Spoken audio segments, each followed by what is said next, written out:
within all of this, my spiritual journey, I was still living my life. I was still pursuing entrepreneurship and like, friendships, relationships, but none of them that were under the grace of God whatsoever. So that all came crashing down. And I was actually in network marketing for probably that whole time that I had like met God, like towards the end, or when I had left my boyfriend, moved back, and then got into New Age. I was pretty much in network marketing the whole time I was in New Age. And so my manifesting kind of actually led me there though. So when I look back, I'm like, it makes sense that that's not where God wanted me, and I just got myself in a lot of weird situations being there. And eventually God told me to leave. Like I was in my car one day, and it's just insane because I didn't really have a relationship, but I still heard him and I just still obeyed, and I was just still willing.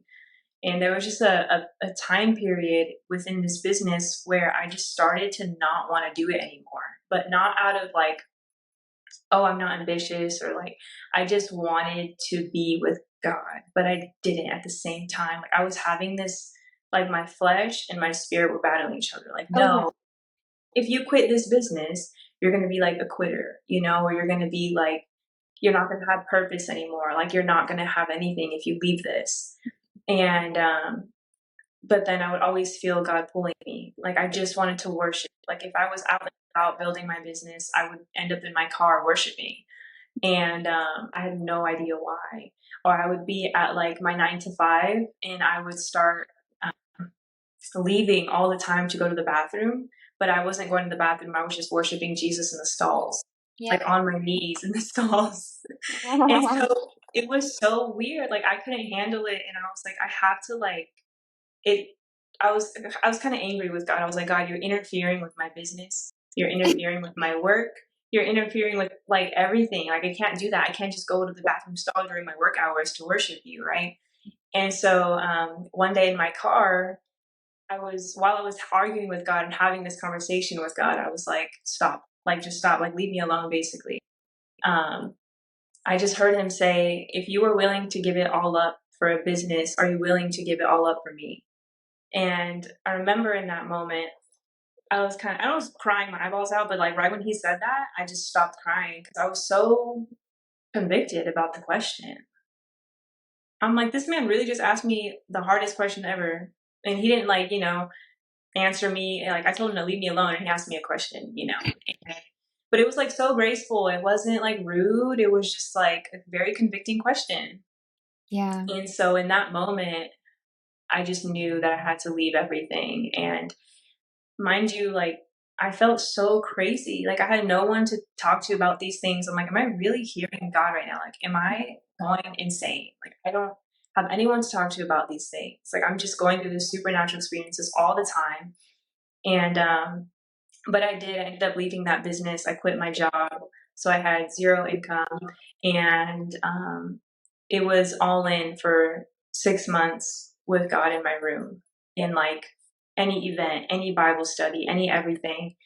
And I became a part of like a small home church group, people from like high school. And God sent me like a spiritual father, like a teacher, because my dad wasn't really like, he was around, but not super present. And Yeah. so he sent me someone to father me and teach me about just what it means to be, I don't know how to explain it, just to know God and how to carry myself and things like that. So, I'm um, curious really quick, do you think there was anything objectively like against God in the network marketing business that you were in, or the 9 to 5 that you were working? Or do you think I like, think so. So my husband and I were just talking about this the other day because MLMs are seen, like a lot of people call them cults, right?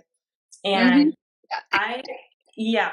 So the thing is, I don't believe they're all cults, but I do think some of them, just like anything, just like churches can fall under cultish leadership.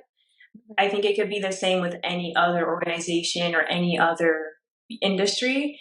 And I think the specific company that I was a part of did really fall under just like a lot of, they did fall under that spirit. okay. Like just a lot of warlock work, I think, and they didn't let us have like outside connection with people. Yeah, they would like really condemn individuals that left, and that was the biggest reason why I believe God told me to leave, was because right when I left, in that first week, He started exposing things right away. Like He exposed my idolatry. I was in so much idolatry with this company, like worshiping leaders, worshiping an organization, and really believing that I would have absolutely no purpose or no reason to live if I left this place. And he showed me like that your purpose doesn't come from an organization or a place or these people. Like you're gonna live if you don't have these people, like they're not the ones giving you access to resources and money and like all these things. And so yeah, that was really hard. I remember even till this day, the hardest I've ever grieved in my life. And I think it's because idolatry to me, that's like a pretty bold statement, but this is kind of like what I felt like I heard when I was talking to God about this. Like coming out of idolatry feels like you just heard about the death of a family member. Like it's the same grief. Like it's very strong to be under a spirit of idolatry. Do you think it's because like your whole like identity is shaped into that, like who you know yourself to be? Yeah, absolutely. That's what it all is, because those were the very first things God did for me. It was one, be obedient. Two, like expose your deceptions and your idolatry, and then three, reveal your identity. And that was literally what I had to go through. Those, like, that was my pruning for a while, and those 6 months, that's what it was all about.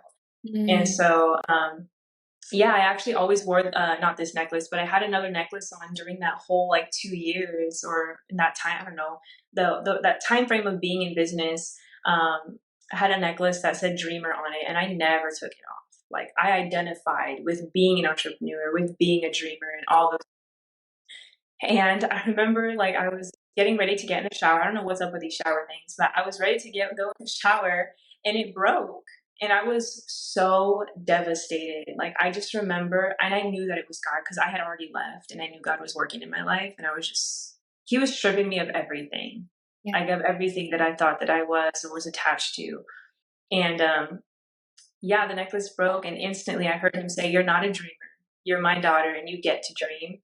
Ooh. And I was like, "Oh," and it was like instant, and I remember hearing, and everything was so like profound to me, like that he Yeah. would say, and I was like, "How do you come up with those things? Like how do you say these things?" Or like, so yeah, ever since that day, I'll always remember that, because that was when God really revealed to me, like, this is who you are, and everything will be built off of you being mine. And that is when I really, really like went all in with God at that point, because once He got the identity straight, it was like, now that my deceptions are out of the way, and now that all of this stuff is out of the way, I can fully focus on this truth, because Wow. if I'm believing a lie, I can't accept the truth that I'm a daughter.